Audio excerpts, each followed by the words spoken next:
యాదాద్రి భువనగిరి జిల్లా మోత్కూరులో గులాబీదళం రోడ్డెక్కింది. బీఆర్ఎస్ ఎమ్మెల్యేలు సబితా ఇంద్రారెడ్డి, సునీత లక్ష్మారెడ్డిపై సీఎం రేవంత్ రెడ్డి వ్యాఖ్యలు నిరసిస్తూ అంబేద్కర్ చౌరస్తా దగ్గర ధర్నాకు దిగారు.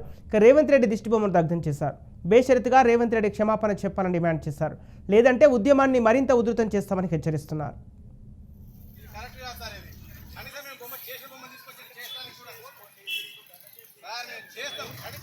చూస్తుండగా రేవంత్ రెడ్డి గారు టీఆర్ఎస్ ఎమ్మెల్యేని అవమానపరిచిన విధానం మీరంతా గమనించారు. మీరు ఇక్కడ కూర్చొని అక్కడ ఫంక్షనాలు చేస్తున్న మాట్లాడిన రేవంత్ రెడ్డి, మరి రేవంత్ రెడ్డి శుద్ధపోస అయినట్టు, ఆయన పుట్టిన కాంగ్రెస్ లో పుట్టినట్టు, పార్టీని మారనట్టు మాట్లాడటం సిగ్గుచేటు. ఓటు దొంగ అయిన రేవంత్ రెడ్డి కనీసం మహిళా ఎమ్మెల్యేలైనా జ్ఞానం లేకుంటే కూడా నేను కించపరిచే విధంగా మాట్లాడటం మేమంతా యావత్ తెలంగాణ ప్రజలు, యావత్ భారత రాష్ట్ర సమితి ఖండిస్తా ఉన్నాం. ఈయనైనా బుద్ధి తెచ్చుకొని మహిళల పట్ల ఏ రకంగా గౌరవం ఉండాలో అది కూడా తెలియని ముఖ్యమంత్రి తెలంగాణ రాష్ట్రానికి దాపురించిండు. ఇప్పుడు తెలంగాణ రాష్ట్రం పిచ్చోని చేతిలో రాయిలాగా మారింది. రేవంత్ రెడ్డి తక్షణమే ఆ ముగ్గురు ఎమ్మెల్యేలు కనుక క్షమాపణ చెప్పకపోతే మీ నియోజకవర్గాలల్లో మేము కాంగ్రెస్ ఎమ్మెల్యేలు తిరగనీయం. ఈ ఉద్యమాన్ని ఇంకా ఉధృతం చేస్తాం. టీఆర్ఎస్ పార్టీ కానీ కేసీఆర్ కానీ ఉద్యమాలు కొత్తేం కాదు. మాకు పదవుల మీద పైసల మీద ఆశ లేదు. తెలంగాణ రాష్ట్ర ప్రజల ఆత్మ గౌరవం మాకు ముఖ్యం కనుక తక్షణమే అసెంబ్లీ సాక్షిగా ఆ మహిళలకు కనుక క్షమాపణ చెప్పకపోతే మీ ఉద్యమాన్ని ఇంకా ఉధృతం చేస్తామని హెచ్చరిస్తా ఉన్నాం.